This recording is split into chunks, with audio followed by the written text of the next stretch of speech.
श्री गणेशाय नमः। वक्रतुंड महाकाय। अब ज्योतिष सीखना हुआ बहुत ही आसान। यदि आप भी घर बैठे ही ज्योतिष सीखना चाहते हैं तो आपको आज ही निर्विघ्नं कुरु मे देव सर्वकार्येषु सर्वदा। ॐ जयन्ती मंगला काली भद्रकाली कपालिनी दुर्गा क्षमा शिवा धात्री स्वाहा स्वधा नमोस्तुते। सर्वस्वरूपे सर्वेसे सर्वशक्ति समन्विते भयेभ्यस्त्राहि नो देवी दुर्गे देवी नमोस्तुते। दुर्गे देवी नमोस्तुते। दुर्गे देवी नमोस्तुते।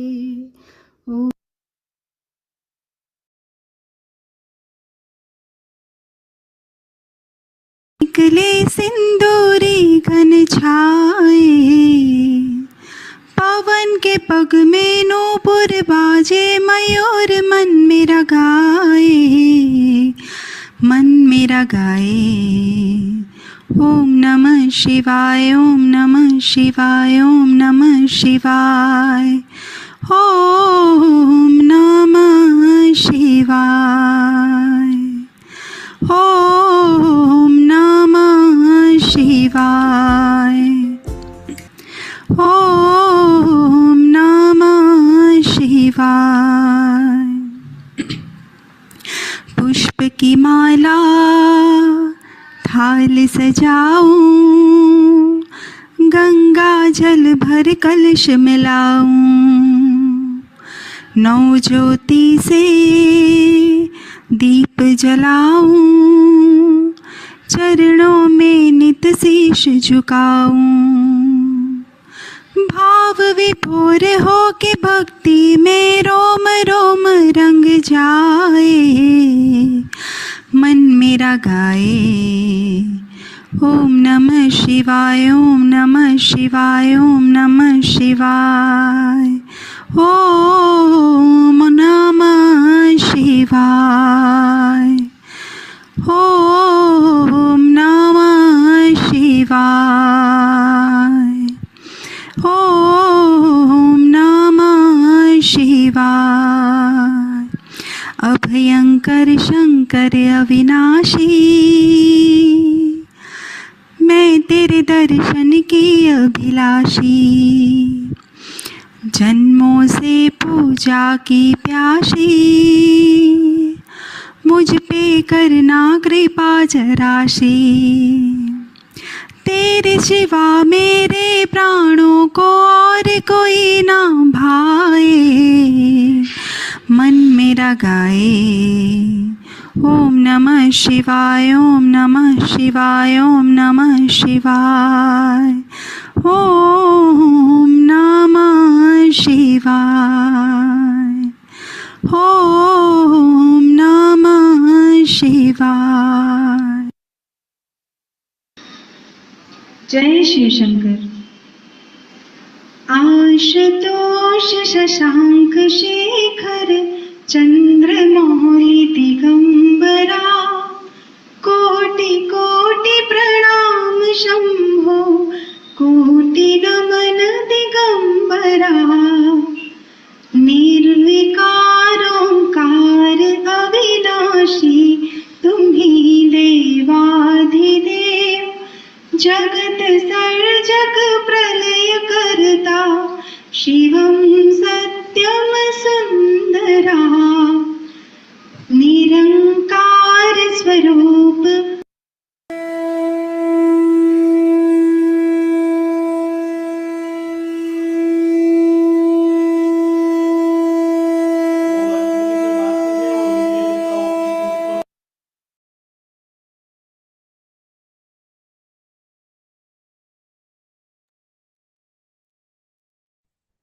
प्रार्थना करते हैं सबसे पहले। शुक्लांबरं धरं विष्णु शशिवर्णं चतुर्भुजं प्रसन्नवदनं ध्यायेत् सर्वविघ्नोपशान्तयेत्। सरस्वती नमस्तुभ्यं वरदे कामरूपिणि विद्यारंभं करिष्यामि सिद्धिर्भवतु मे सदा। गुरुर्ब्रह्मा गुरुर्विष्णु गुरुर्देवो महेश्वर गुरुर्साक्षात् परब्रह्म तस्मै श्री गुरवे नमः।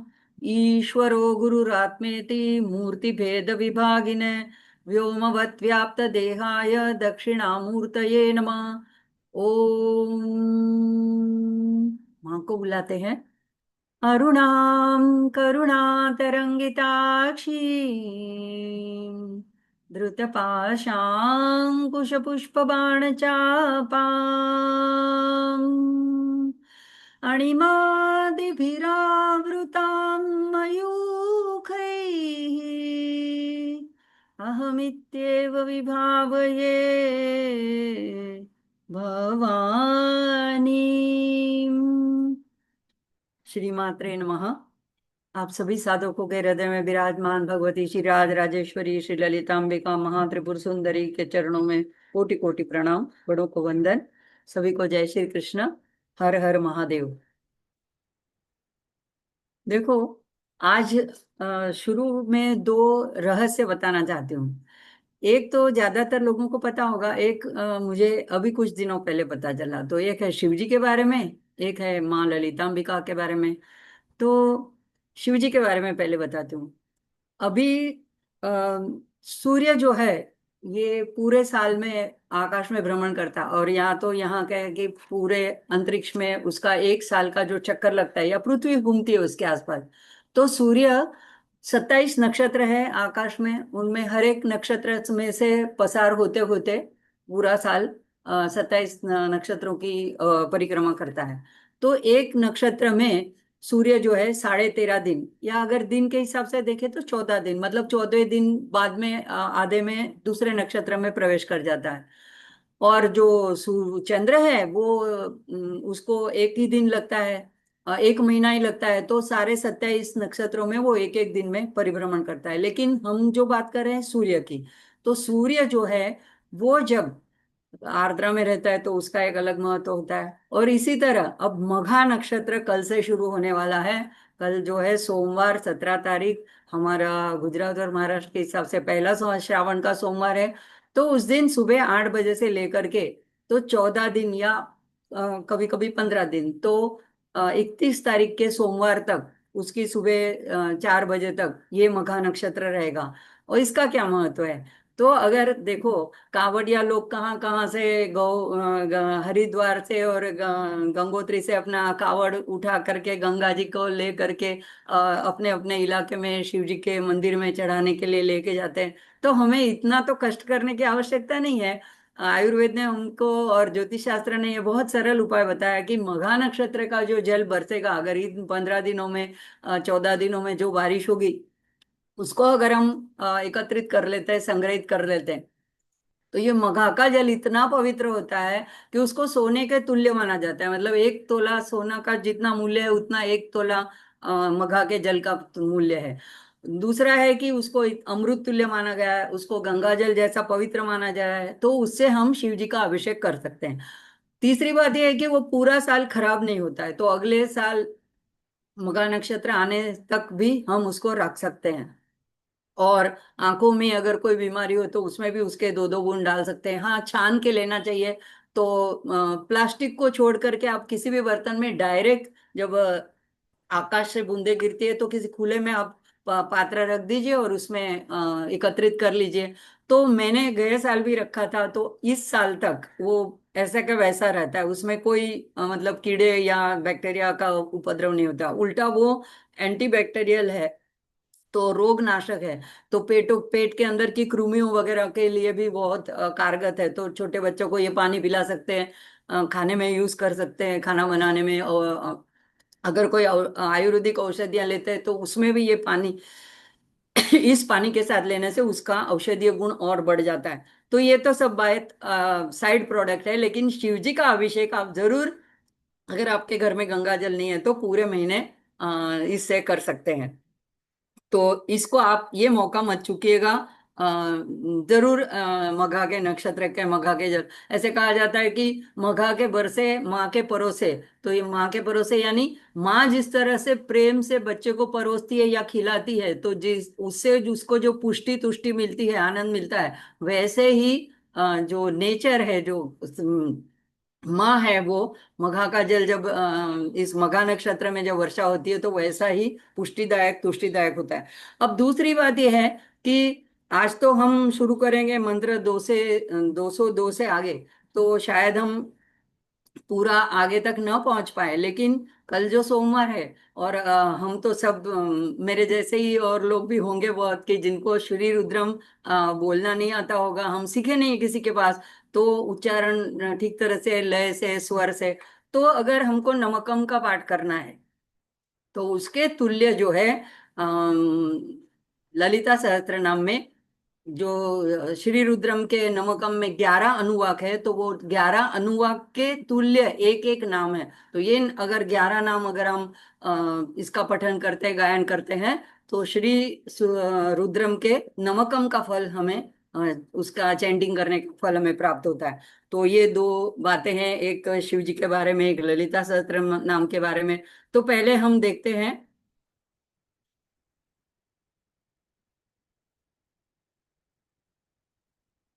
ललिता सहस्त्र नाम का, के उन नामों को देखते हैं जो मैंने बताया कि श्री रुद्रम के 11 अनुवाक के तुल्य है, एक एक नाम एक एक अनुवाक के तुल्य है। अच्छा, इसका जो विस्तार से है, वो तो हम अगले सत्र में देखेंगे, क्योंकि अभी हमने इन नामों के बारे में, उनके गुढ़ार के बारे में नहीं देखा है। लेकिन अगर आप गायन करना चाहते हैं तो कल आप इसका, अगर किसी के पास समय कम है तो पूरा, अगर ललिता सहस्त्र नाम नहीं बोल सकते और शिव जी की भी आराधना करना चाहते हैं, दोनों की कृपा का प्राप्त करना चाहते हैं, तो इस 11 नाम का पाठ जरूर करिएगा।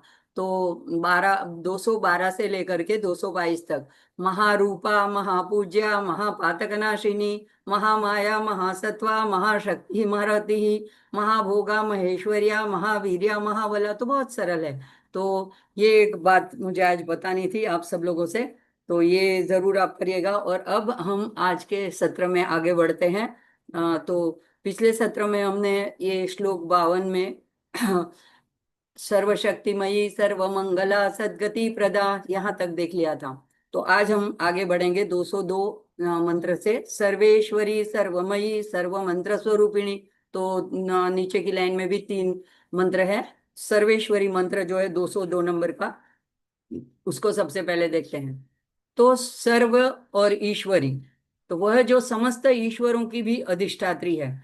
तो सर्व ईश्वर या सर्व यानी संपूर्ण सबकी, और ईश्वर यानी स्वामी नियंता अधिपति, ईश्वरी यानी उनकी शक्ति, उनकी अधिष्ठात्री। तो यहाँ पे गूढ़ार्थ क्या होगा, ये तो सामान्य अर्थ हो गया। पंच ब्रह्म को जो शक्ति प्रदाता है, तो पंच ब्रह्म जो है, हमने देखा था जो ब्रह्मा विष्णु रुद्र ईश्वर और सदाशिव, तो ये जो पंच कृत्य परायण है, इनको भी 5 ईश्वर माने जाते हैं। तो इन पांचों को जो शक्ति प्रदाता है, वो माँ ललिता स्वयं है, आदि शक्ति या पराशक्ति। तो इसीलिए उनको सर्वेश्वरी कहा गया है। दूसरा आता है श्री चक्र की अधिष्ठात्री। अब श्री चक्र में देखो अनेक अधिपति है, एक एक आवरण के एक एक अधिपति है, अनेक योगिनियां हैं, मातृका शक्तियां हैं, सिद्धियां हैं। तो ये सारी जो शक्तियां हैं, 182 या 180 शक्तियां इसमें श्री चक्र में। लेकिन इन सबका केंद्र, इन सबका मूल जो है, स्रोत है, वो है बिंदु। और बिंदु में जो है विराजमान श्री ललितांबिका है। तो ये संपूर्ण श्री चक्र की अधिष्ठात्री है, इसलिए सारी शक्तियों की अधिष्ठात्री होने से ये सर्वेश्वरी है। और हमारे भीतर सभी शक्तियों के स्वामी ने, तो हमारे भीतर हम देखते हैं केवल देखो, बोलने की शक्ति है, देखने की शक्ति है, सुनने की शक्ति है, अन्न पचाने की शक्ति है, हमारे अंदर अनेक विविध प्रकार की याद रखने की शक्ति है। तो ये सारी हमारी शक्तियां हैं, उनकी भी अंदर अधिष्ठात्री हमारे अंदर चैतन्य रूप में जो विराजमान माँ है, हमारे हृदय आकाश में, हमारे सहस्त्रार में, तो वो माँ जो है उसकी स्वामिनी है। तो इसीलिए उसको सर्वेश्वरी कहा गया है। तो यहाँ पे वे केवल जगदम्बा नहीं है, मतलब पूरे जगत की अम्बा, लेकिन समस्त देव शक्तियों की भी स्वामिनी है। और जिसे हम ईश्वर कहते हैं वह भी उसी पराशक्ति की अभिव्यक्तियां हैं। तो जब माया का साथ लेकर के जब ब्रह्म जब प्रकट होते हैं तो वो सारे ईश्वर कहलाते हैं, तो उनकी सबकी ये अधिष्ठात्री है। तो आगे का मंत्र देखते हैं। ओम सर्वेश्वरीय नमः उसका मंत्र होगा। और अभी आगे का मंत्र है सर्वमयी। तो स्व जिससे सब मई, यानी उससे मय होगा, उससे व्याप्त हो जाना। तो वह जिससे सब व्याप्त है और जो सबके रूप में विद्यमान है, तो उसको कहा जाता है सर्वमयी। तो जो संपूर्ण विश्व के रूप में भी विद्यमान है और जिनमें संपूर्ण विश्व भी उन्हीं के अंदर स्थित है, तो दोनों तरह से वो सर्वमयी है। अब गूढ़ार्थ क्या होगा कि हमें लगता है कि संसार बनाकर वो कहीं अलग और जाकर के बैठ गई है। नहीं नहीं, वो उनसे अलग नहीं हुई है, यानी बना करके बाद में स्वयं भी संसार के रूप में प्रकट हुई है। तो हम जहां देखे हमारी नजर पड़े वहां पे वो ही तू ही है। और दृश्य और अदृश्य सभी माँ का अब हमको लगता है जो हमको दिखाई पड़ता है, जाने जाने जब पहाड़, झरने, पेड़ पौधे या मनुष्य या जीव जंतु, तो यही सारा प्रकट रूप में दिखता है। लेकिन जो अदृश्य है, जो दृश्य में नहीं दिख रहे हैं, तो ऐसे भी जो पदार्थ है, ऐसे भी जो जीव है, ऐसी भी जो योनियां है, तो ये सब भी जो है वो माँ से प्रकट हुए हैं। और एक तो सभी पंच महाभूतों में, सभी समस्त देवताओं में, सभी मंत्रों में है, सभी यंत्र में, तंत्र में, ग्रह नक्षत्र चंद्र तारे सभी प्राणी मात्र में वही है। तो जो दिखता है और जो नहीं दिखता है, तो ये सभी माँ का विस्तार है, इसलिए वो सर्वमयी कहा जाता है उनको। अब अद्वैत का वह अनुभव कैसे कराती है, तो प्रत्येक जीव जंतु और हमारे भीतर भी वही है। तो हमें अगर ये साधक ऐसा अनुभव कर लेता है, तो यह नाम उसको अद्वैत का अनुभव कराता है, यानी मैं और दूसरा, ऐसा दूसरा कोई है नहीं, हम और वो एक ही है, एक ही माँ के सब संतान है। तो ऐसा अद्वैत का अनुभव ये नाम सर्वमयी कराता है। अब सप्तशती में 11वें अध्याय में 24वां श्लोक आता है। सर्वस्वरूपे सर्वेशे सर्वशक्ति समन्विते भयभ्यस्त्राहिनो देवी दुर्गे देवी नमोस्तुते। अभी आगे भी गायन हुआ शुरू में। तो सर्वस्वरूपे सर्वेशे, तो सर्वस्वरूप उन्हीं के है, इसीलिए वह सर्वमयी है। अब साधक का भाव क्या होता है, तो पहले तो वो माँ को बाहर देखता है और फिर हृदय में अनुभव करता है, और अंत में मैं जहां भी देख रहा हूं वहां केवल आप ही हो, यही सर्वमयी का अनुभव है। तो सर्वस्वरूपे सर्वेशे सर्वशक्ति समन्वित है। अब इसका इसके हमारे पास उदाहरण क्या है, तो तुलसीदास जी है, ये हमेशा कहते हैं सिया राम मैं सब जग जानी, करऊं प्रणाम जोड़ी कर पानी। तो उनको जहां भी वो उनकी नजर पड़ती थी, उनको सभी लोग में सिया राम का दर्शन होता था। ऐसे कबीर साहब थे, तो उनको भी वो कहते हैं, तू तू करता तू भया मुझ में रही न हूं, वारी फेरी बाली गई, जित देखो तित तू, जित देखो तित तू। यानी निरंतर ईश्वर स्मरण से अहंकार मैं जो है वो मेरा समाप्त हो गया, और केवल परमात्मा का दर्शन, तू ही वही सब तरफ शेष रह गया। तो जो साधक निरंतर ईश्वर का स्मरण करता है, तब वो उसका अंधकार, उसका अहंकार मैंपना जो है वो समाप्त हो जाता है, और हर और उसे केवल परमात्मा ही परमात्मा दिखाई देता है। तभी हम कह सकते कि यही उसकी सर्वमयी भाव की अवस्था है। तो सर्वेश्वरी जो है, आगे हमने देखा, वो सबकी अधिष्ठात्री है। और वो क्यों क्यों सर्व की अधिष्ठात्री है, क्योंकि वो सर्वमयी भी है। तो देखो वास्तव में सब कुछ वही है, सर्वमयी है, इसलिए वो सर्व सबकी अधिष्ठात्री भी है। तो यहाँ माँ से सब कुछ अगर अलग होता, यानी जैसे अभी हमारे देश के कोई शासक हैं, तो ये वो अलग है, और जिन पे शासन कर रहे हैं वो अलग है, तो वो दोनों अलग है। तो उसकी वो उसके अंदर मय नहीं है, मई नहीं है। लेकिन यहाँ पे क्या है कि ये केवल शासक नहीं होती, लेकिन ये सबके रूप में भी प्रकट हुई है, इसलिए वो केवल शासक नहीं है बल्कि सर्वस्वरूपिणी है। तो जब तक देवी और साधक अलग है तो द्वैत बना रहता है। तो जब जब साधक जान लेता है कि देवी ही संसार है, फिर उसके बाद में आगे अगर उसकी साधना चलती है तो उसे पता चलता है कि देवी ही मैं हूँ, मेरे ही अंदर वो है। और फिर बाद में पता चलता है कि मैं तो हूं ही नहीं, देवी ही सब कुछ है। तो जब तब सर्वमयी का साक्षात्कार साधक को हो जाता है। तो सर्वशक्तिमयी और सर्वमयी अर्थात शक्ति भी वही है, शक्तिमान भी वही है, जगत भी वही है और जीव भी वही है, ब्रह्म भी वही है। तो यहाँ पे साधक का क्या भाव होगा कि ओम सर्वमयी नमः। तो मंत्र बोलते वक्त साधक कहेगा, हे माँ ऐसी दृष्टि मुझे प्रदान करें कि मैं सर्व में आपका दर्शन करूं। तो इस तरह से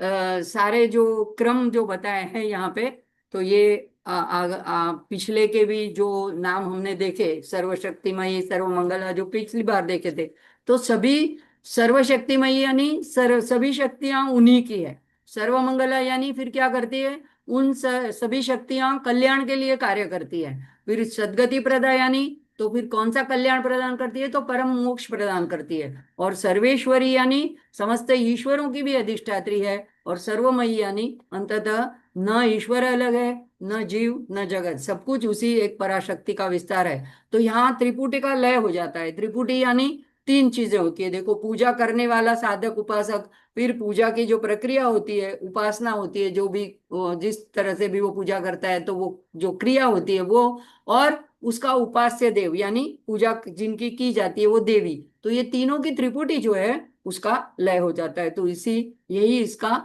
परम गूढ़ार्थ है कि फिर सर्वमयी ऐसा एक भाव हो जाता है। तो आगे देखते हैं मंत्र।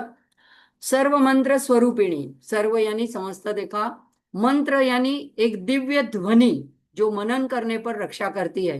तो मननात्रायते इति मंत्र, तो तथा परम सत्य तक वो मंत्र हमें पहुंचाता है। तो ऐसी ध्वनि को हम कहते हैं मंत्र। और स्वरूपिणी यानी जिनका वास्तविक स्वरूप ही वह मंत्र ही उनका वास्तविक स्वरूप है। तो वह जो समस्त मंत्रों का स्वरूप है और जिनसे सभी मंत्र उत्पन्न होते हैं, जिनमें सभी मंत्र अंततः लीन भी हो जाते हैं, उन्हीं से उत्पन्न भी होते हैं, उन्हीं में लीन भी हो जाते हैं, तो इसीलिए उनको कहा है सर्व मंत्र स्वरूपिणी। अब हम गुढ़ार्थ देखते हैं। तो अगर श्री विद्या की दृष्टि से देखेंगे तो संस्कृत वर्णमाला के जो 51 अक्षर है वर्णमाला के, अ से लेकर क्ष तक, तो ये सारे जो हैं वो उन्हीं से अंततः क्या है, सब मंत्र बने हुए हैं। तो मंत्र हम कहेंगे अगर प्रणव जो आदि मंत्र है वो ब्रह्म का वाचक है, और देवी प्रणम रीम है, या नवारण मंत्र है, या महामृत्युंजय मंत्र है, या गायत्री मंत्र है। तो तांत्रिक मंत्र है, बीज मंत्र है, पंचदशी मंत्र है, षोडशी मंत्र है, जो भी मंत्र है, तो ये सारे मंत्र इन्हीं से बने हैं। और ये श्री विद्या में कहा जाता है कि संपूर्ण सृष्टि जो है वो मातृ का अक्षरमाला से प्रकट मानी जाती है, और ये सब माँ का वाग् कूट बीच है। तो ये सब माँ से ही प्रकट हुआ है, तो इसीलिए सर्व मंत्र स्वरूपिणी है। तो सभी का मूल स्रोत श्री महात्रिपुर सुंदरी है। अभी अब मंत्र केवल ध्वनि है क्या? नहीं, वो माँ का एक चेतना का स्पंदन, जैसे शिव को प्रकाश कहा जाता है और उसका जो गत्यात्मक स्वरूप है प्रकाश का, परब्रह्म का, उसको कहते हैं विमर्श। तो माँ का ये चेतना का स्पंदन विमर्श है। तो यहाँ पे श्री विद्या में संपूर्ण जो हमने देखा कि वर्णमाला के अक्षर है, तो इससे से वो सारी मातृका शक्तियां हैं, जब उनके ऊपर सब में अनुस्वार लगाया जाता है, कम खम गम, तो ये एक एक वस्तु को दर्शाता है और उनकी एक एक तत्व को दर्शाता है, और उनकी एक एक मातृका शक्ति होती है। हमारे शरीर के अंदर भी वही सारी मातृका शक्ति मौजूद है। तो ये सारा इन्हीं से सारा शास्त्र बनता है, मंत्र बनते हैं, स्तोत्र बनते हैं। तो ये सभी अक्षरों की अधिष्ठात्री देवी स्वयं है, इसलिए वे सर्व मंत्र स्वरूपिणी है। अभी मंत्र में शक्ति केवल अक्षरों से नहीं होती है। तो अक्षर क्या है? वो एक है, ध्वनि है, लेकिन उसके पीछे जो अक्षरों के पीछे जो चैतन्य है, उस रूप में जो स्थित है, तो वो माँ का स्वरूप है। तो जब मंत्र सिद्ध होता है तो मंत्र जो है, मंत्र में देवी के साक्षात दर्शन होने लगते हैं। तो सर्वमयी के बाद में ये नाम आया, इसका क्रम का रहस्य क्या है? तो सर्वमयी जो है उसमें संपूर्ण विश्व को स्थूल को दर्शाया, और सर्व मंत्र स्वरूपिणी में उस विश्व में व्यापक प्रत्येक पवित्र शब्द और प्रत्येक मंत्र में शब्द ब्रह्म रूप को दर्शाया गया। तो अब देखो, यही बात यहाँ पे दिखाई गई है कि सर्वमयी यानी संपूर्ण विश्व को स्थूल रूप से, यानी सब कुछ हमको जो दृश्य और अदृश्य दिखाई देता है, और सर्व मंत्र स्वरूपिणी यानी उसमें व्याप्त जो पवित्र शब्द है, शब्द ब्रह्म रूप जो है, तो वो सर्व मंत्र स्वरूपिणी है। तो यानी विश्व भी देवी है, शब्द भी देवी है, और मंत्र भी देवी है, यानी माँ से पृथक कुछ भी नहीं है।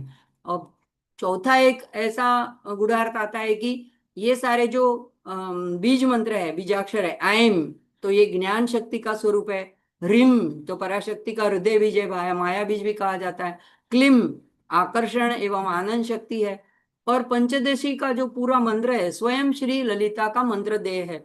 तो ये सभी जो मिल करके, ये सब अलग अलग मंत्र नहीं है, तो ये सभी सर्व मंत्र स्वरूपिणी श्री ललितांबिका ही का ही विविध ध्वनि अभिव्यक्तियां हैं।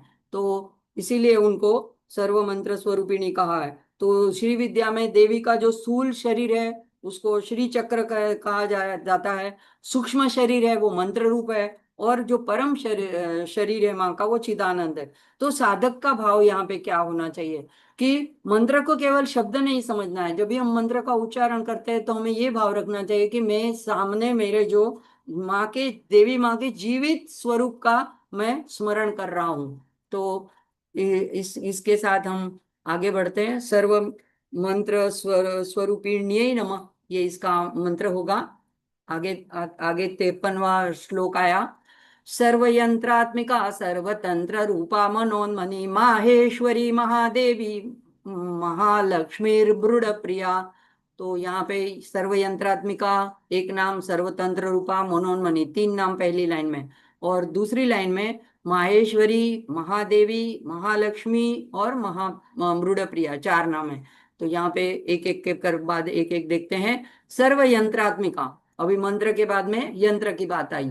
तो सर्व यानी समस्त, यंत्र यानी वह दिव्य रचना, जो आकृति जो शक्ति को धारण करती है, केंद्रित करती है और उसको उस यंत्र के द्वारा प्रकट भी करती है, तो उसको यंत्र कहा जाता है। तो मंत्र माँ का जो है शब्द रूप है, नाद रूप है, और यंत्र जो है वो माँ का रेखा स्वरूप है, यानी ड्रॉ करते हैं जो लाइंस, सर्कल या पंखुड़ियां, तो वो जो रेखा शरीर है वो माँ का यंत्र स्वरूप है। और देवता उसके अंदर जो साक्षात चैतन्य है। तो हमें देखेंगे आगे के इसको किस तरह से जागृत करते हैं। तो गूढ़ार्थ, श्री विद्या में जो है यंत्र, यह सिर्फ एक चित्र नहीं है। तो सामान्य लोग के हिसाब से यंत्र क्या है, तो एक धातु की प्लेट है, या एक आकृति कागज के ऊपर या किसी पेपर के ऊपर ड्रॉ करी हुई है, तो ऐसे ही समझते हैं लोग। तो श्री विद्या में यंत्र जो है वो कोई चित्र नहीं है, वो चेतना की ही ज्यामितीय मानचित्र है, यानी यंत्र का वास्तविक प्राण देवी है। तो श्री चक्र सर्वोच्च यंत्र है और सभी यंत्रों का मूल है। तो ये क्यों है, क्योंकि अन्य देवताओं के यंत्र उनकी विशिष्ट शक्तियों का प्रतीक है। क्योंकि अगर कुबेर यंत्र देखेंगे तो वो धन देने की उनकी शक्ति है, तो उसका प्रतीक दर्शाता है। कोई सरस्वती यंत्र है तो विद्या की देवी है। तो ऐसे एक अलग अलग देवता के जो अलग अलग यंत्र है वो उनकी विशिष्ट विशिष्ट शक्तियों के प्रतीक है। लेकिन श्री यंत्र की बात अलग है, वहां पे क्या है, तो ये संपूर्ण सृष्टि को दर्शाता है, संपूर्ण चेतना, संपूर्ण शक्ति, संपूर्ण ब्रह्मांड का ये मानचित्र है। तो इसलिए श्री चक्र की अधिष्ठात्री जो है देवी, वो सर्व यंत्रात्मिका हो गई, क्योंकि उसी के अंदर सारी चीज समाविष्ट हो गया। तो हमारा शरीर भी एक अद्भुत यंत्र है। तो यहाँ पे और उसमें हम समान रूप से हमारे रूप में माँ आत्मा रूप से पराशक्ति के रूप में विराजमान है। तो जी हमारे अंदर कौन सा तंत्र है, तो हमारे अंदर अलग अलग तंत्र है, अलग अलग नाड़ियां हैं, अलग अलग कुंडलिनी प्राण शक्ति है। तो ये सारा तंत्र हमारा जो शरीर का चल रहा है, तो इसकी भी वो एक हमारा शरीर ही एक उस ऐसा एक यंत्र बना हुआ है। तो इसीलिए अद्भुत यंत्र है, और उसको कोई माँ के सिवा तो कोई बना भी नहीं सकता है, कोई चला भी नहीं सकता है। एक चीज रिप्लेस करनी हो तो कितने लाख रुपए लग जाते हैं। और अगर मेरे जैसे एक एक शरीर में छोटी सी क्रैक, हेयरलाइन क्रैक भी आ जाती है तो 2 महीने घर में बैठ जाना पड़ता है। तो ये सारा अद्भुत यंत्र जो है माँ चलाती है। और अभी सर्व मंत्र स्वरूपिणी के बाद सर्व यंत्रात्मिका का रहस्य क्या है? तो ध्वनि जब रूप धारण करती है तो यंत्र बनता है। तो ऐसा पहले एक बार मैंने उल्लेख किया था, अमेरिका में अपने आप जमीन के ऊपर ऐसा श्री यंत्र प्रकट हुआ था, और उसका वहाँ के लोगों ने टीवी में भी और सब जगह में मतलब ये उल्लेख किया था, और नहीं समझ पाए थे। लेकिन बाद में किसी ने बताया कि ये श्री यंत्र का मानचित्र है। तो गूगल सर्च करोगे तो मिल जाएगा। और इस तरह से ये जो अवकाश में भी ध्वनियां रहती है, और वो जब रूप धारण करती है तो यंत्र बन जाता है। तो साधना का क्रम क्या हुआ? तो साधक जो है वो पहले यंत्र को बाहर से पूजा करता है, हम घर पे लाते हैं। फिर बाद में श्री चक्र का ध्यान करता है आंखें बंद करके। अंदर भावनोपनिषद में जैसे बताया, हमारे अंदर भी सारे चक्र है, तो हमारा अंदर अंदर के चक्रों का ध्यान करता है। फिर अंत में स्वयं का हृदय ही श्री चक्र है, ये अनुभव उसको होता है। तो उस हृदय बिंदु में जो विराजमान चेतना है वही श्री ललिता है। तो इसीलिए वो अम, सर्व यंत्रात्मिका है। अब यंत्र में शक्ति कहाँ से आती है? तो यंत्र को सबसे पहले तो उसकी प्राण प्रतिष्ठा की जाती है, यानी आह्वान किया जाता है मंत्रोच्चार के द्वारा। अमुक नक्षत्र में अमुक शुभ दिन देख करके उस पवित्र, जो अगर 3 डायमेंशनल मेरू रूप है या 2 डायमेंशनल धातु का है, पत्रे का है, सोने का, चांदी का, तो पंच धातु का, तो उसके ऊपर उस यंत्र के अंदर वहां का आह्वान किया जाता है। और उसके बाद में तभी उसमें शक्ति आती है। और जब गुरु की दीक्षा होती है और मंत्र जप किया जाता है तो मंत्र का जागरण होता है। और उसके उपरांत माँ की जब देवी की कृपा होती है तो उसमें चैतन्य प्रकट हो जाता है। तो वह चैतन्य स्वयं श्री ललिता है। तो इस तरह से मंत्र का जागरण और देवी की कृपा और चैतन्य प्रकट होना और गुरु की दीक्षा होना, ये सब माँ के ऊपर कृपा के ऊपर अवलंबित है। लेकिन हम ललिता सहस्त्र नाम का पाठ तो कर ही सकते हैं, ये तो सभी के लिए खुला है। तो सर्व यंत्रात्मिका यही नमः। इसके बाद आता है सर्वतंत्र रूपा। तो एक होता है मंत्र, फिर उसका रेखा चित्र होता है तंत्र और यंत्र, और अभी आता है तंत्र। तो तंत्र यानी यह नाम देवी माँ की संपूर्ण साधना, यानी कि उनका जो विज्ञान, उसकी टेक्निक, उसको प्रकट करता है, उसको बोलते हैं तंत्र।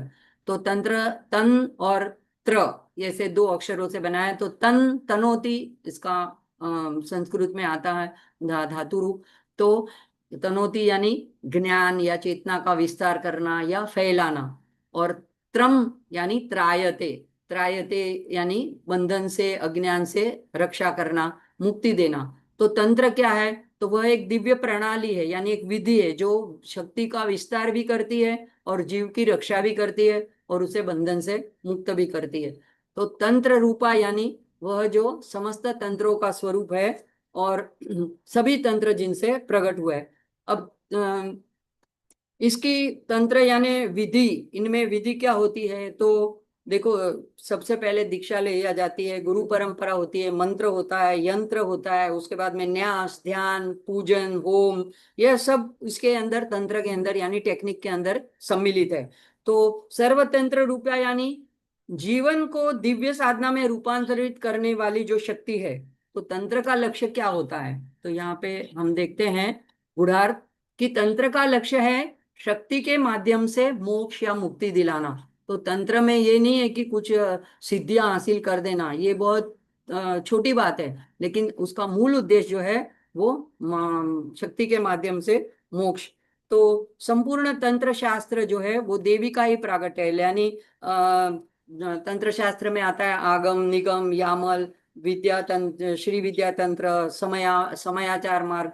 तो ये सभी देवी के दिव्य ज्ञान का ही अवतरण है। उसमें सभी में देवी के बारे में ही सारी विधियां, टेक्निक बताई गई है, तो वो उसको तंत्र कहते हैं।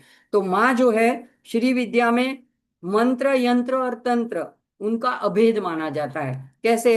तो मंत्र जो है वो देवी का नाद स्वरूप है, शब्द स्वरूप है, ध्वनि रूप है। और यंत्र जो है वो देवी का रूप है, यानी रेखा रूप है। अब ध्वनि का तो कोई रूप नहीं है, लेकिन रेखा, हम मेरू को या 2 डायमेंशनल यंत्र को तो हम देख पाते हैं, तो वो उसका रूप है। और तंत्र जो है, तो जीव को परमात्मा तक ले जाने वाली जो चैतन्यमय विधान है, या तो उनकी साधना है, उसको कहते हैं तंत्र।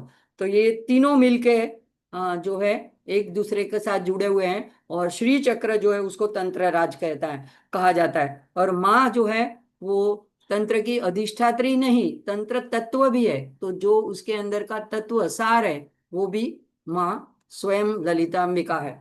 अब क्योंकि देखो, अगर ध्वनि ना हो, ध्वनि पहले प्रकट हुई तो सृष्टि की रचना हुई।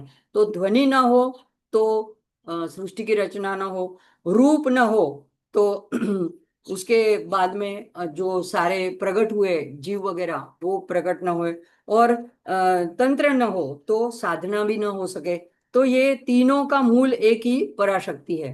तो इसी तरह से, और अभी हमारा शरीर भी एक तंत्र है। तो हमारे शरीर में संपूर्ण ब्रह्मांड ही एक महान तंत्र है। तो प्रत्येक ग्रह जो है देवता है, प्रत्येक मंत्र है, प्रत्येक कर्म है, एक दिव्य व्यवस्था के अंतर्गत सब कुछ कार्य कर रहे हैं। तो तंत्र यानी एक टेक्निक। तो इसकी अधिष्ठात्री तो देवी है। वो सब उनके निगरानी में सारा कुछ व्यवस्थित रूप से चल रहा है। तो यहाँ पे एक उसकी व्यवस्था की चेतना जो है स्वयं, वो ललिता महात्रिपुर सुंदरी है। तो देवी सभी तंत्रों में वर्णित, एक जो नाम ऐसे कि देवी के बारे में है बताया गया है इसमें, इस तंत्र में। तो सिर्फ उतना ही नहीं है, लेकिन संपूर्ण सृष्टि की दिव्य व्यवस्था भी उन्हीं का स्वरूप है। तो हमारा शरीर भी एक तंत्र है। शरीर के अंदर देखो अस्थि तंत्र कहा जाता है।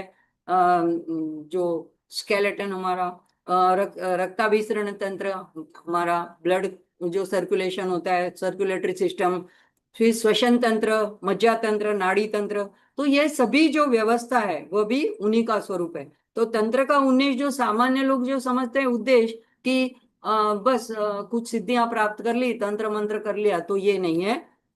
शिव शक्ति में अभेद का अनुभव कराना ये उसका अंतिम उद्देश्य है। तो सर्वतंत्र रूपा यही नमः, ये मंत्र बनेगा। आगे देखते हैं। मनोन्मनी, मनोन्मयी। तो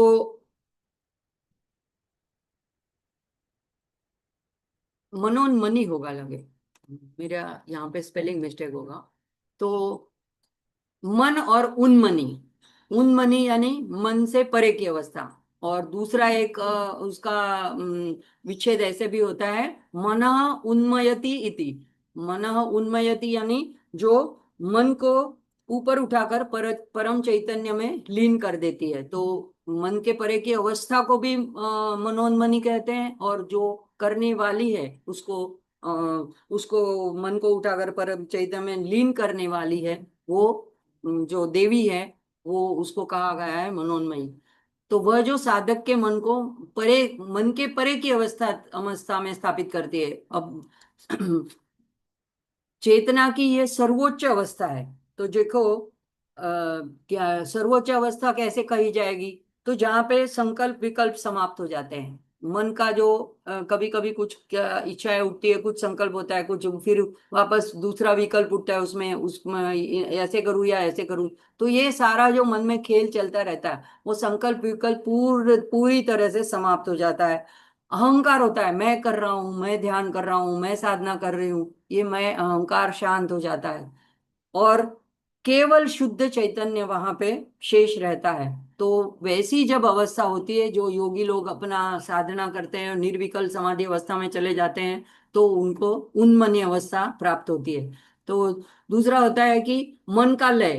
तो मन की क्या प्रकृति है? चंचलता, सोचना, तुलना करना, स्मरण करना, कल्पना करना। तो निरंतर उसमें कुछ ना कुछ चलता ही रहता है, विचार प्रवाह चलते ही रहते हैं। तो यहाँ पे मन का लय कि बिंदु के निकट जब पहुंच जाते हैं, तो मन जो है अपनी गति खो देता है। तो यहाँ पे ये नहीं है, इसको उदाहरण ऐसे समझे कि नदी जो है वो जब भी समुद्र के पास जाती है तब तक उसमें बहुत सारा वेग होता है, लेकिन जैसे ही वो समुद्र के निकट पहुंचती है, उसके अंदर समाहित हो जाती है, तो अपना नाम तक खो देती है। तो उसी तरह से जो मन जो है, जब परम चैतन्य में विलीन हो जाता है, उसका लय हो जाता है, तो वो शांत हो जाता है। तो यहाँ पे एक रामकृष्ण परमहंस का मुझे उदाहरण याद आता है। उनकी बायोग्राफी में लिखा है कि कथामृत में आता है कि एक बार क्या हुआ कि रामकृष्ण परमहंस ऐसी भाव अवस्था में हमेशा खोए रहते थे। फिर भी लोगों ने, उनके भक्तजनों को लगा कि ये बहुत दिनों से एक ही जगह पे है, चलो इनको कहीं थोड़ा कहीं घुमा लाते हैं। तो किसी ने गाड़ी लाया, बोले कि चलो यहाँ पे प्राणी बाग है, जहाँ पे सारे जू जिसको बोलते हैं, तो वहां पे उनको घुमा लाते हैं। अब उनको लेके गए, और जैसे गाड़ी से उतरे और जैसे वहां पे अंदर प्रवेश किया, तो सामने ही जो पिंजड़ा था उसमें उनको सिंह, शेर दिखा। तो उनको सिंह वाहिनी माँ का स्मरण हो आया, और वो समाधि अवस्था में चले गए, अक्कड़ हो गए। आगे कुछ करने जैसा ही नहीं था। सारे ने उनको, मतलब क्या कहते हैं, उसी समाधि में उठा करके और वापस ले ले जाया गया। तो ऐसी उन्मनी अवस्था। तो यहाँ पे ज्ञाता यानी जानने वाला, और ज्ञान यानी जानने की वस्तु, और ज्ञेय, तो उसकी ज्ञेय यानी जानने की वस्तु, और ज्ञान यानी जानने की प्रक्रिया। तो इन त्रिपुटी का लय हो जाता है। तो ऐसी जो अवस्था आती है उसको मनोन्मयी कहते हैं। तो ओम मनोन्मन्ये नमः नमः, ये इसका मंत्र बनेगा। आगे का नाम है 208 नंबर का मंत्र, माहेश्वरी। महा और ईश्वरी। महा, ये अब महा महा महा आते रहेगा। तो महा यानी अनंत, सर्वोच्च। विशेष अर्थ यहाँ पे क्या है, जो माया से परे है, काल से परे है, देश से परे है, तो उसको महा शब्द लगाते हैं। किसी किसी को भी हम महा शब्द नहीं लगा सकते हैं। तो यहाँ पे जब महादेव कहते हैं, तो वो जो माया से परे हैं, जो काल से परे है, जो काल के अधिष्ठाता हैं, जो देश यानी किसी एक जगह पे नहीं अधिष्ठित, उससे भी परे हैं। तो ऐसे माहेश्वर, माहेश्वर यानी शिव का एक परम स्वरूप जो त्रिगुणातीत है। तो श्री विद्या में शिव शक्ति का अभेद बताया गया है। तो यहाँ पे माहेश्वरी में जो पंच ब्रह्म की भी जो अधिष्ठात्री है, तो उसको माहेश्वरी कहते कहा जाता है। तो ब्रह्मा विष्णु रुद्र ईश्वर और सदाशिव, इनसे परे जो पराशक्ति है वह है माहेश्वरी। और मन मन के पार प्रकट होने वाला शिव शक्ति ऐक्य भी कहा जाता है। तो मनोन्मनी जो है, तो वहां पे जब मन का, साधक के मन का लय हो जाता है, और जिस परम चैतन्य का उसको अनुभव होता है वहां पे, उसको ही कहते हैं माहेश्वरी। तो मन के पार प्रकट होने वाला जो ये शिव शक्ति का ऐक्य स्वरूप है। ऐसे मन के सामने जब तक मन है, तो हमको सामने सारा नश्वर दृश्य संसार दिखाई देता है। लेकिन जब मन का लय हो जाता है, तो जो परम तत्व का दर्शन होता है, तो उसका जो अनुभव होता है वही माहेश्वरी है। तो यानी महात्रिपुर सुंदरी का साक्षात्कार है। अभी आगे का मंत्र देखते हैं। महादेवी। तो महा हमने देखा अनंत, सर्वोच्च, परात्पर, सर्वव्यापी। तो देवी जो प्रकाशित करती हैं, जो दिव्य चेतना है, जो दैवी शक्ति है, उसको देवी कहा जाता है।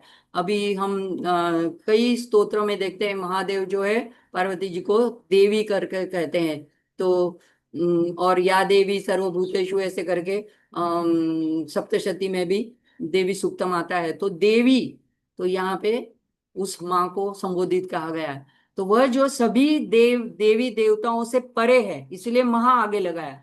और उनकी मूल पराशक्ति है, तो वो है महादेवी। तो दिव दिव धातु से ये शब्द महादेवी शब्द बना है। तो दिव का अर्थ होता है प्रकाश देना, और चेतना प्रकट करना, और आनंद देना। तो अतः महादेवी वह है जो संपूर्ण ब्रह्मांड को एक चैतन्य चैतन्य प्रदान करती है और प्रकाश प्रदान करती है, इसीलिए उनको महादेवी कहा है। और समस्त देवी ही समस्त देवताओं की शक्ति है। तो ये अथर्वशीर्ष में हम देखते हैं कि देवी स्वयं कहती है कि अहम ब्रह्म स्वरूपिणी मतलब प्रकृति पुरुषात्मक जगत।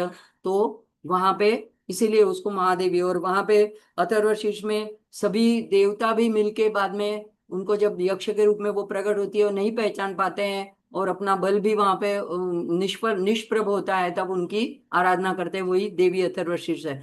तो यहाँ पे इसीलिए कहा गया है कि वो महादेवी है। तो देवी महात्म्य में सप्तशती में भी हमने देखा कि शुंभ निशुंभ के साथ युद्ध करते वक्त सभी उन्हीं में से जो विभूतियां प्रकट हुई थी, और अंत में सभी विभूतियां जो सभी देवों की शक्तियां थी, ब्राह्मी, माहेश्वरी, कौमारी, वैष्णवी, वो सारी उन्हीं में लीन हो जाती है। तो इसी तरह वो महादेवी है, इसीलिए उनके रूप अनेक है पर पराशक्ति एक है। तो अगर जब साधक अपने सभी देवताओं में, सभी मंत्रों में, सभी शक्तियों में, सभी रूपों में स्थित एक ही चेतना का अनुभव करता है, तब वह महादेवी का साक्षात्कार करता है। और हमारा क्या होता है, ज्ञान सीमित होता है, तो हम एक रूप को पकड़ के बैठ जाते हैं, तो समझते हैं इसी यही सब कुछ है। ऐसी बात नहीं है। ये ललिता सहस्त्रनाम उनको यही बातें परम, इसको शास्त्र कहा गया है, पूरा तंत्र का ये एक ग्रंथ कहा गया है। तो यही बार बार वाग देवता हमें बताने की कोशिश कर रही है कि वही काली है, वही तारा है, वही त्रिपुर सुंदरी है, वही भुवनेश्वरी, वही वाराही है, वही मातंगी है। तो रूप अनेक है पर पराशक्ति एक है।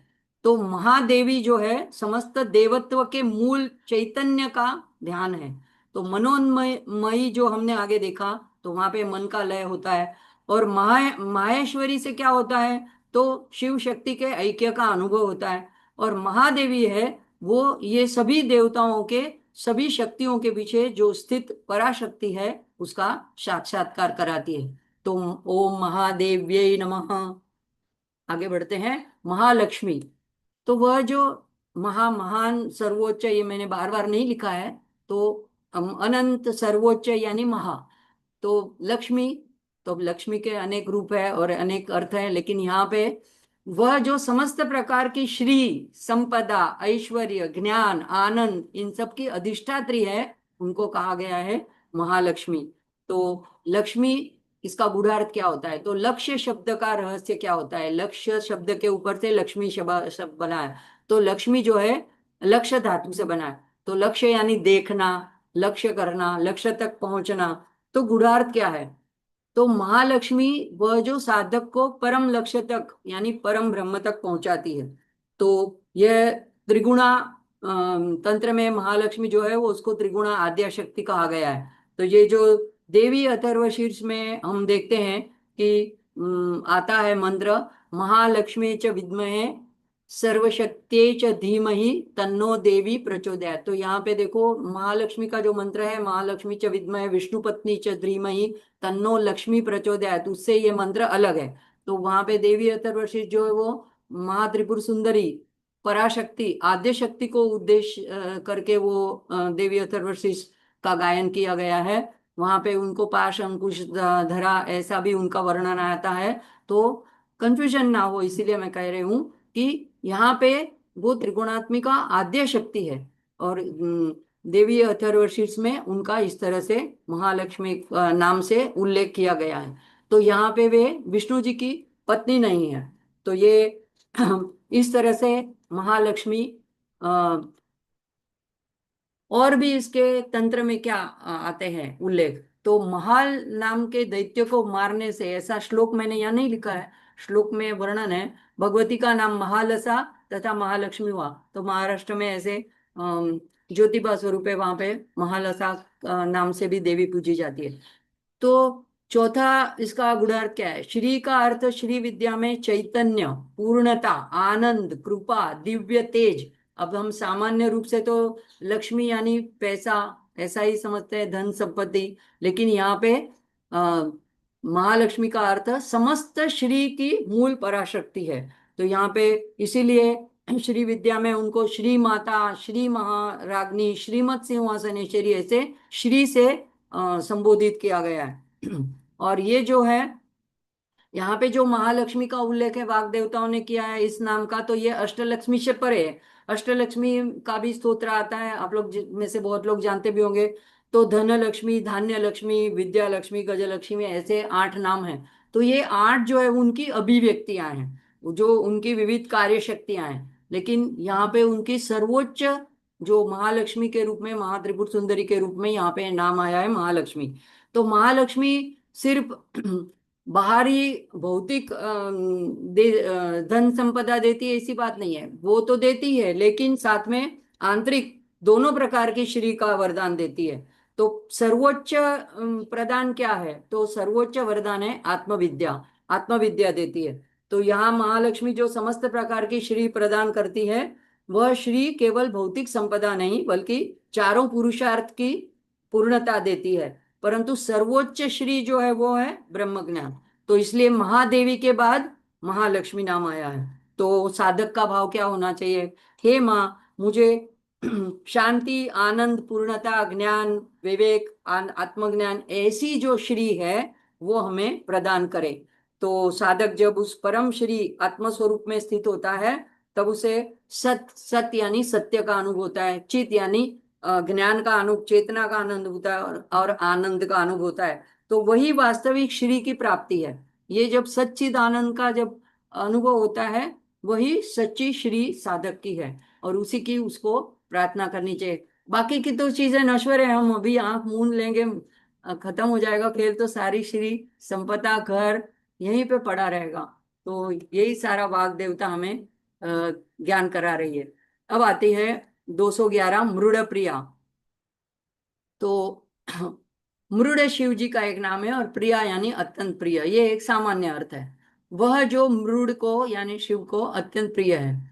अब इसका अर्थ, गूढ़ार्थ क्या होगा, तो मृड का अर्थ होता है अनुग्रह करना, कृपा करना, सुख देना, कल्याण करना। तो शिव जी का रुद्र रुद्र रूप जो है वो उग्र रूप है, पर मृड है जो वो है करुणामय अनुग्रहमय रूप है। तो शिव महिम्न स्तोत्र में भी आता है, जन सुख कृते सत्वोद्रिक्तो मृडाय नमो नमः। तो वहां पे पुष्पदंत प्रार्थना करते हैं कि जो समस्त प्राणियों के सुख और कल्याण के लिए सत्व गुण से परिपूर्ण अत्यंत करुणामय ऐसा मृड स्वरूप धारण करते हैं, उन भगवान शिव को मैं बारंबार प्रणाम करता हूँ, नमो नमः बारंबार प्रणाम करता हूँ। यानी माँ जो है शिव के अनुग्रह रूप से अभिन्न है, इसलिए मूड मृड प्रिया। प्रिया का यहाँ पे श्री विद्या में विशिष्ट अर्थ क्या होता है कि केवल पत्नी नहीं, लेकिन अभिन्न स्वरूप। तो इसीलिए जो उनसे जुड़ी है अभिन्न है, यानी वो भी मृड स्वरूप यानी शिव के अनुग्रह स्वरूप से ही साथ ही जुड़ी हुई है। तो यहाँ पे मृड प्रिया कहने से शिव की कृपा शक्ति है। तो यह नाम शिव शक्ति की अभिन्नता को दर्शाता है, और साधक पर जब कृपा होती है तो दोनों की एक साथ होती है। तो यहाँ पे उसका मंत्र बनेगा ओम मृड प्रियायै नमः।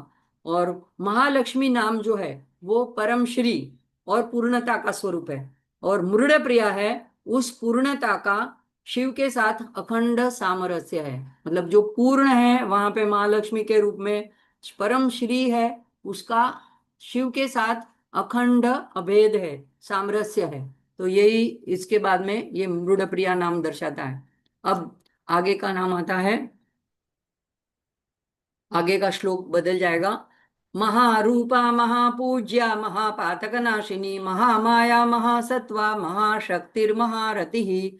तो यहाँ पे पहली लाइन में 4 नाम है, महारूपा महापूज्या महापातक नाशिनी 3 है, और दूसरी लाइन में है महामाया महासत्वा महाशक्तिर्महारति 4 है। दूसरी लाइन में 4 नाम है। तो सबसे पहला है आता है महारूपा। अब जो मैंने शुरू में बताया है 212 नाम से लेकर के, तो वो यहाँ से शुरू होते हैं, महारूपा महापूज्या महापातकनाशिनी महामाया महासत्वा महाशक्तिर्महारथी।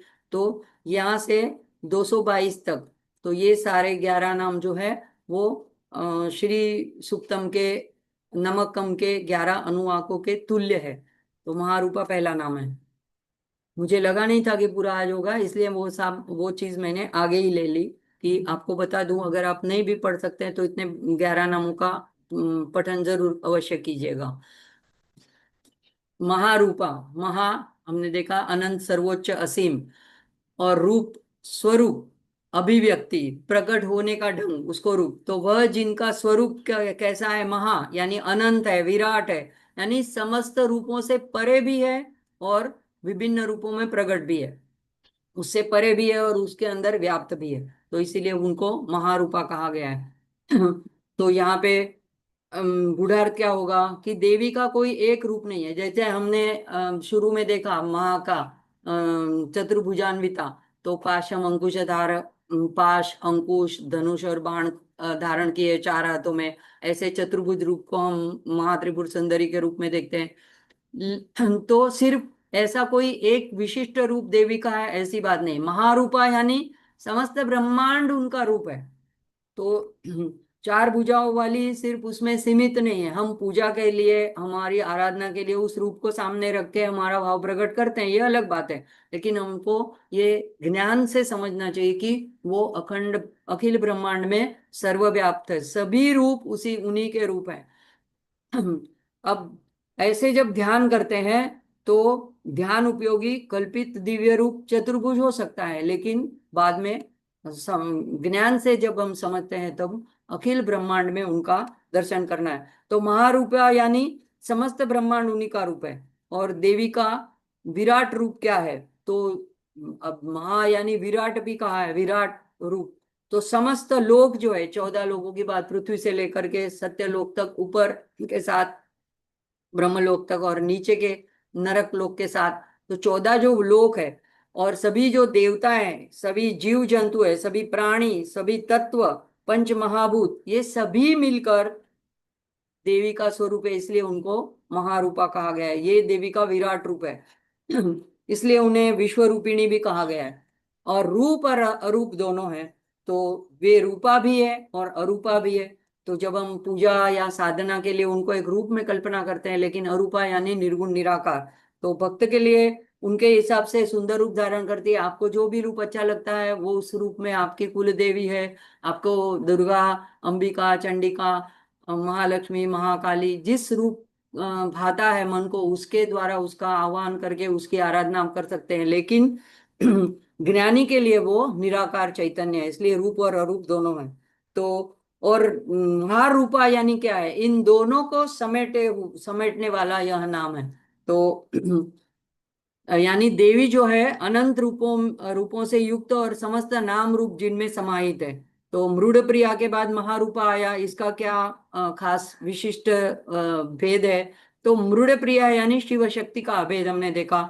महारूपा यानी उस अभेद का संपूर्ण विश्व के रूप में विस्तार, यानी जो उसी अभेद वही अद्वैत जो है वो संपूर्ण विश्व के रूप में विस्तार हुआ है। तो यानी पहले अद्वैत का अनुभव साधक के अंदर भीतर होता है कि शिव और शक्ति एक है, और बाद में वही अद्वैत संपूर्ण जगत में दिखाई देता है। तो सर्वमयी जो शब्द आगे आया था, तो वो व्यापकता दर्शाता है, यानी देवी सर्वमय व्याप्त है। और महारूपा क्या दर्शाता है? तो विराट अभिव्यक्ति है, यानी उनका जो कॉस्मिक फॉर्म है वो दर्शाता है।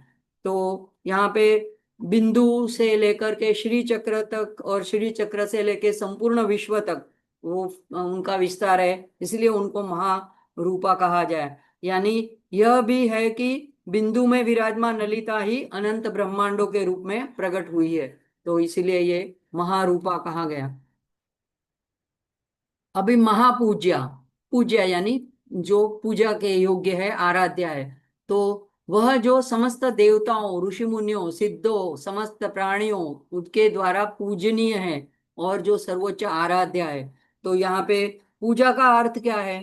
हम तो जो पंचोपचार पूजा करते हैं उसी को अपना पूजा समझ समझ लेते हैं, और आज एक काम निपट लिया, आज पूजा हो गई, समाप्त, चलो आज की पूजा संपन्न हो गई। नहीं, पूजा यानी अपने अहंकार का समर्पण। तो माँ का भाव, देवी के मैं का भाव जो है वो देवी के चरणों में अर्पण कर देना, और जब तभी हमारी वास्तविक पूजा होती है। तो महापूजा वह है जिनके सामने अहंकार भी नतमस्तक हो जाता है, अहंकार को हम झुका देते हैं, उनके चरणों में झुक जाते हैं। तो देवी के आगे सूक्त में भी आता है, जब ब्रह्मा जी स्तुति करते हैं सप्तशती के पहले अध्याय में, तो वहां पे भी आता है कि सारे देवता उनके चरणों में नतमस्तक होते हैं। तो अगर हम क्या चीज है, अगर हम उनके चरणों में नतमस्तक होते हैं, हमें होना ही चाहिए। हमारी माँ है, सर्वश्रेष्ठ है। तो सभी देवता जो है उनकी पूजा करते हैं। तो ललितोपाख्यान में भी आता है कि जब जरूरत पड़ती है, भंडासुर के सामने किसी की कुछ नहीं चलती है, तब सभी लोग देवी का आराधना करते हैं, देवी की पूजा करते हैं, एक बड़ा यज्ञ करते हैं। और सप्तशती में भी सभी लोग मिल करके देवी की आराधना करते हैं। देवी अथर्वशीर्ष में भी सभी देवताएं जब यक्ष के रूप में माँ उनके सामने प्रकट होती है, उनको नहीं पहचान पाते हैं, अपने विजय के उन्माद में होते हैं। उसके बाद में देवी जब बहुत प्रार्थना करने के बाद में प्रकट होती है, तो देवी अथर्वशीर्ष के द्वारा उनकी प्रार्थना करते हैं, तो सभी देवता उनकी पूजा करते हैं। श्री चक्र में उन्हीं की पूजा की जाती है। तो हमें श्री चक्र में जो है ललितोपाख्यान में जैसे आता है देवर्षि गण संगात स्तूयमानात्म वैभवा, तो यहाँ पे ऐसे आगे हमने नाम भी देखा था। और श्री चक्र जो है चक्रराज, तो उसमें पूजा चक्र की नहीं हो की करते हैं हम, उसके अंदर विराजमान जो महात्रिपुर सुंदरी है उसकी हम पूजा करते हैं।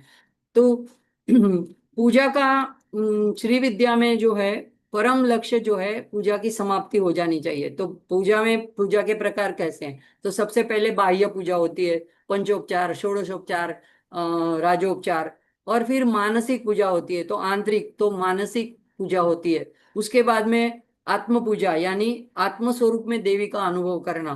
तो महापूजा इन तीनों को समेटता है ये नाम। तो महापूजा यानी तीनों प्रकार की पूजा इसमें समाविष्ट है। और पूजा का चरम लक्ष्य पूजा समाप्त हो जाना जाना है, यानी ऐसा हो जाना चाहिए कि अभी पूजा करने की कोई विधि विधान करने की आवश्यकता ही ना रह जाए। तो ऐसी अवस्था, यानी जीवन का प्रत्येक क्षण, प्रत्येक श्वास और प्रत्येक अनुभव स्वयं देवी की पूजा बन जाना चाहिए। और जब ऐसा बन जाता है तो आदि शंकराचार्य जो है वो कह उठते हैं, आत्मा त्वं गिरिजापति मति सहचरा प्राणा शरीरम गृहम पूजा ते विषयोपभोग रचना निद्रा समाधि स्थिति संचार पदयो प्रदक्षिण विधि स्तोत्राणि सर्वा गिरो यद्यत् कर्म करोमि तदखिलम शंभो तवाराधनम। तो शिव और शक्ति तो एक ही है। तो वह क्या कहते हैं कि मैं जो भी यद्यत कर्म, मैं जो भी कर्म करूं, तो वो चाहे चलने का हो या विषय भोग लेने का हो, यानी पांचों इंद्रिय के द्वारा मैं भोग अंदर ले रहा हूं, तो सारा जो है वो आपकी आराधना ही बन गया है, सब तव आराधना। तो यही महापूजा का परम गहन अर्थ है। तो मुझे लगता है कि अगला नाम नहीं हो पाएगा, समय संपन्न होने आया है, तो हम यहीं पे रुकेंगे आज। तो दो चीजें मैंने बताई वो आप लोग याद रखेंगे। कल से 13-14 दिन तक, 31 अगस्त तक मघा का जो वर्षा अगर होगी तो उसका कांच के पात्र में या किसी धातु के पात्र में हम जल एकत्रित कर लीजिएगा, और उसको गंगा जल के समान समझ करके नहीं है, शास्त्र में लिखा है वो उसके तुल्य है, उसको आप शिव जी के ऊपर अभिषेक में अर्पित कर सकते हैं। और जो 11 नाम बताए शुरू में, उनका पठन करने से नमक का पाठ हो जाएगा, ऐसा मेरे जानने में आया है। तो जागृति बहन जो हमेशा अपने बिजी शेड्यूल में मुझे ये सारी इतनी स्लाइड्स बनाने में मदद करती है, उनका आभार व्यक्त करती हूँ। मिहिर भाई जो प्रेरणा करते रहते हैं, और अर्चना दीदी, और आप सब साधक लोगों का सबका आभार। और देवी माँ को प्रार्थना करती हूँ, जो भी मुझसे बुलवाए तो अपनी आराधना में मेरी मति के हिसाब से मेरे से बुलवाए। अभी देखो ये मैंने जो बताया, तो इसके इतने ही सीमित अर्थ नहीं है, जितना आप रोज रोज चैंटिंग करोगे, रोज रोज पढ़ोगे, बोलोगे, इसके ऊपर चिंतन मनन करोगे, तो आपको और नए नए अर्थ मन में प्रकट होने लगेंगे। तो ये बात नहीं है कि इतने ही अर्थ है, ये तो विशाल चीजें हैं, अनंत है। तो देवी अनंत है और उनका महिमा भी अनंत है। मैं अपनी मति के अनुसार इसको आपके सामने रखती हूँ। तो सत्र को समाप्ति की ओर ले चलते हैं। ओम पूर्णमद पूर्णमिदम पूर्णात् पूर्णमुदच्यते पूर्णस्य पूर्णमादाय पूर्णमेवावशिष्यते। ओम शांति शांति शांति। हरि ओम श्री गुरुभ्यो नमः। हरि ओम। धन्यवाद चेतना जी, खूब खूब आभार। आपने नेक्स्ट 15 दिन के लिए जो वर्षा ऋतु के जो वर्षा है उसका महत्व समझाया, उसका जो कुछ नया हम सब लोगों ने सीखा। और 11 नाम का हम जरूर पारायण करेंगे। आपका ये विशेष अनुग्रह हम पर रहा, जिसकी वजह से हम लोग को आध्यात्मिक ज्ञान मिला उसके लिए हम सब आभारी है। किसी को कुछ पूछना है तो हैंड रेस कर सकते हैं, अदरवाइज हम सत्र को समाप्त करने की कोशिश करते हैं। महादेव। पिछले सत्र में किसी ने पूछा था, मैंने कहा था कि घर पे मुझे फोन करना, लेकिन किसी का फोन नहीं आया था और मेरे पास नंबर है नहीं, तो पता नहीं चलता किसने पूछा था। अच्छा जी मीता जी। दीदी हाँ हेलो हेलो जय हाँ बोलो। माता જી આપણે हाँ जी મેઘા મેઘાનું પાણી કેટલા મારે ગયા વખત મેં ભર્યું હતું પણ વપરાયું નથી, પણ આ વખતે કઈ તારીખ થી છે મેઘાનું? હા, શરૂઆતમાં જ મેં કીધું, આવતીકાલે 17 તારીખે સવારે 8 વાગ્યાથી લઈને 31 તારીખે અર્લી મોર્નિંગ 4 વાગ્યા સુધી, એટલે સ્થળ કાળ તમારા મુંબઈ, અમદાવાદ, દિલ્હી પ્રમાણે થોડોક 10-15 મિનિટનો આમ તેમ ફરક થાય. મેં રફલી કીધું સવારે 8 થી 31 તારીખે સવારે 4 વાગ્યા સુધી, એટલે 30 તારીખની રાત્રે જાગતા હોય ત્યાં સુધી ભરી લેવાનું. બરાબર. અને મહાદેવજીની પૂજામાં લેવાય મેં આજે જ જાણ્યું. હા નકર હું હા, તો પૂજામાં જરૂર અભિષેક કરવાનો શિવજીને. એ ગંગા જળ તુલ્ય છે અને એ જળનું તો એટલું મહત્વ છે કે બીજા જળને શુદ્ધ કરવા માટે, જો ગંગા જળનું એવું મહત્વ નથી, એટલે ગંગાજીમાં જે નાળા જાય છે એને ગંગાજી તરીકે ગણાય. પણ હવે તમે ઘરેથી ગંગાજળ લાવ્યા અને બીજા જળમાં નાખ્યું તો બધું જળ શુદ્ધ થઈ જાય એવું નથી. તમે એમ સમજો કે હું ગંગાજળથી નાહી લીધું, એ અલગ વસ્તુ છે, પણ એને પીવામાં કે એમ શુદ્ધ નથી થતું. જ્યારે આનામાં एवा औषधीय गुणों से, इसमें ऐसे औषधीय प्रॉपर्टीज हैं कि मगा के जल को लोग बड़ी बड़ी टंकियों में, जो अगर पहले की आधा टंकी भरी भी हुई है तो उसमें भी वो मगा के जल को अंदर समावित कर लेते हैं, तो वो पूरा शुद्धिकरण हो जाता है. तो छोटे बच्चों को पिलाते हैं तो उनके पेट के अंदर की कृमियों का भी शुद्धिकरण हो जाता है. आंख के अंदर डालने से आंखों की बीमारियों में भी फायदेमंद होता है, ऐसे आयुर्वेद शास्त्र का कहना है. और मैंने हर साल ये पढ़ा है, और मैं तो अपना शिव जी की पूजा के लिए हमेशा एकत्रित करती हूँ. तो आप कांच कांच में करो, प्लास्टिक में नहीं करने का? नहीं, उसका इफेक्ट इतना नहीं आएगा. आप धातु के किसी में भी करिए. प्लास्टिक वैसे भी सब जगह में वर्जित ही बना माना जाता है. उसके वो अपने भी थोड़ा मतलब माइक्रो प्रोटॉन वगैरह, न्यूट्रॉन, जो भी वैज्ञानिक भाषा में हो गए, वो भी उसमें सम्मिलित कर देते हैं. तो तो आप धातु का, स्टील का ले लो, पीतल का ले लो, कांसे का ले लो, या कांच का ले लो, थाली ले लो. आपका बर्तन बड़ा होगा, वो घड़ा ले लो, कोई भी ले लो. અને माटी ગઈ की चीज. સાલ હજુ ગઈ સાલનું પડ્યું છે એ વપરાય ને? हाँ हाँ जरूर. થેન્ક યુ દીદી, નમસ્કાર, બહુ સરસ શીખવા. नमस्कार. दीदी एक बार वो 11 नाम बताइए ना, मैं थोड़ा लेट ज्वाइन हुई थी। महारूपा शुरू से शुरू बोलना है?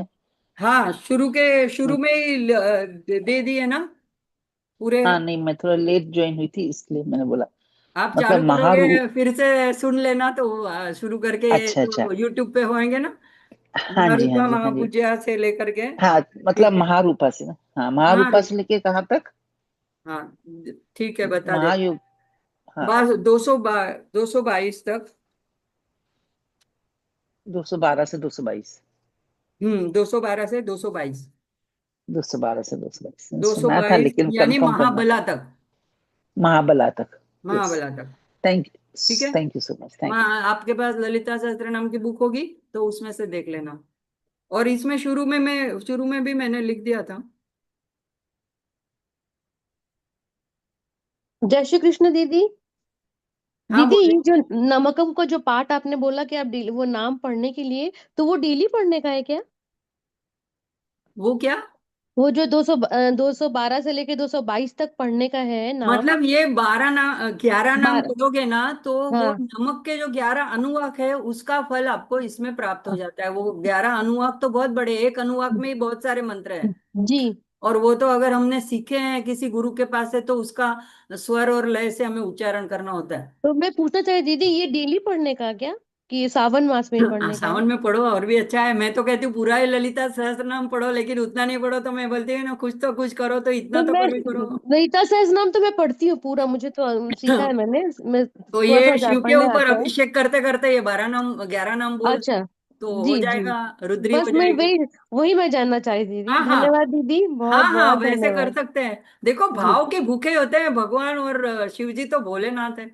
जी जी दीदी। हाँ जय ठीक श्री कृष्ण। धन्यवाद। आइए अब हम सब लोग मिलके अम, महादेव का जय घोष करें। आप लोग अनम्यूट कर सकते हैं। हर हर महादेव। हर हर महादेव। ओम नमः नमः पार्वती पतये हर हर हर महादेव हर। जय सभी श्री का बहुत कृष्ण बहुत दीदी। धन्यवाद। दीदी बहुत अच्छा, बहुत अच्छा महादेव। बता दे दीदी। मैं क्या हरे बोलूं, मेरे पास आपके लिए शब्द ही नहीं है। महापातकनाशिनी।